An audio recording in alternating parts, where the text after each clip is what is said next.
This week on TGC News, a bunch of industry updates and new guns from Beretta CZ and more.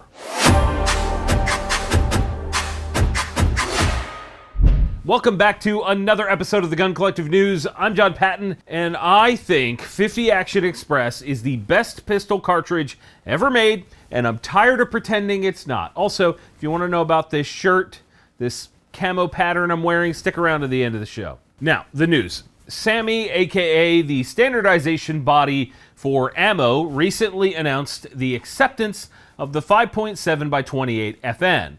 And when I read this, I was actually surprised that it wasn't already accepted. It's pretty popular.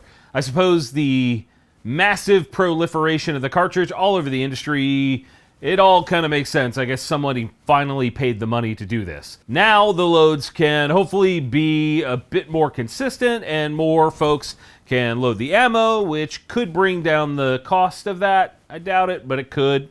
Colt CZ, the parent company of both of those brands, announced that they are expanding their manufacturing in Hungary, the country. Specifically, a factory not far outside of, I believe it's pronounced Budapest, where Colt CZ has a partnership with a government-owned company called N7 Holding. Long story shorter, this is unlikely to have any kind of effect on the U.S. side because this is centered around a large military contract and the support thereof. In other industry news, optic mount brand C&H Precision has purchased Paragon, a company that makes a weapon light cleaner that is quite popular amongst the LARPing community. I'm not sure what that will mean for the brand as a whole, but it's good that C&H is continuing to grow and expand their offerings. And I've never actually tried this stuff, so if you have, let us know if it's any good down in the comments. That'd be cool. You know what I do know is good? The stuff from this week's sponsor, Infiray Outdoor. Infray Outdoor offers some of the best thermal imaging devices around. Whether you're looking for something handheld that won't break the bank like the AFO, which is under $1,000, or perhaps something to go on your rifle like the rugged infrared compact optic, aka the Rico, or maybe something flat out amazing like the M6 with its built-in rangefinder and 360-degree movement to mount on your freaking vehicle. That is so cool. They've got you covered. From security to household use to hunting and everything in between, Infiray Outdoor has something for everyone. Big thanks to Infiray Outdoor for sponsoring this week's video. It is so nice to have support from legitimately rad companies. In 2A news, a federal district court judge in Kansas ruled that machine guns are in fact protected under the Second Amendment. In the case, USA versus Tamori Morgan, the focus is around the possession of a machine gun, and the judge ruled that possessing a machine gun is right in line with the phrase keeping and bearing arms. Holy crap, that's awesome. In our last bit of industry news, black powder manufacturer GOEX just received a contract for $8.6 million from the Army Corps of Engineers to modernize their factory in the Louisiana National Guard Camp Minden. This particular facility has been vacant for over a decade, and apparently Uncle Sam wants it brought back up to speed and is willing to fund it. I recently talked with the CEO of FRAC, Travis White, about a RAND report stating that the United States is woefully underprepared to defend itself, in a defense industry point of view, from the world. This could be part of them trying to clean that up. I don't know, maybe this, like rebuilding this factory is part of that. I'll put a link in the description so you guys can go listen to that podcast. That would be rad if you did that. SK Guns has another new one in their early Italian Renaissance series. This time it's the Raphael, aka one of the most well-known artists and architects from that time. The production on this one is being limited to 250 total.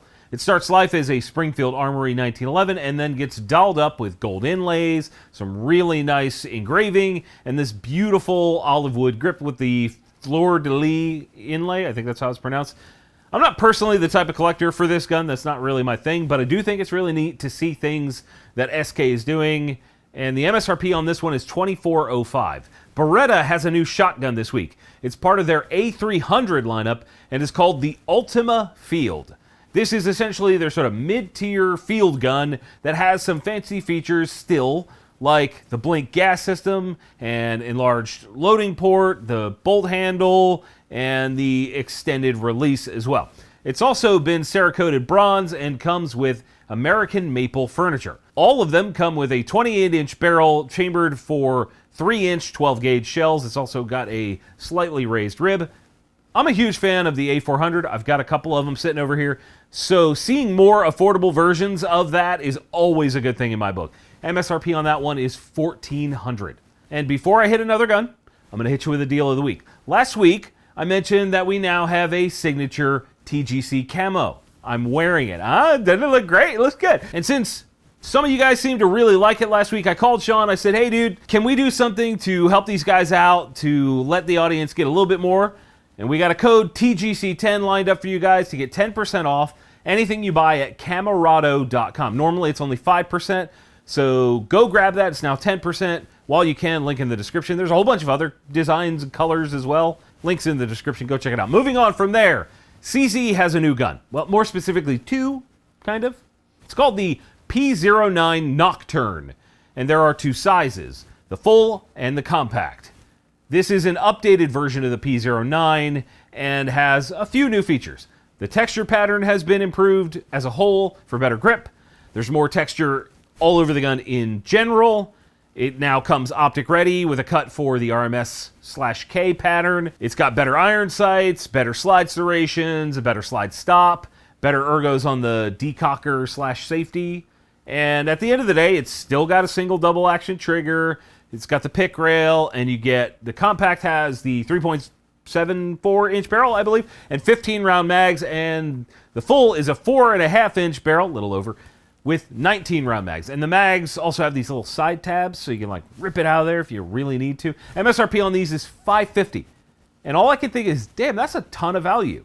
Assuming they didn't like screw it up and make it less reliable, I would hope they didn't do that. This would be a great choice for those looking for a hammer-fired gun. I think the bigger question here is how many of you guys are actually interested in hammer-fired guns for carry or home defense or whatever? Sound off in the comments, and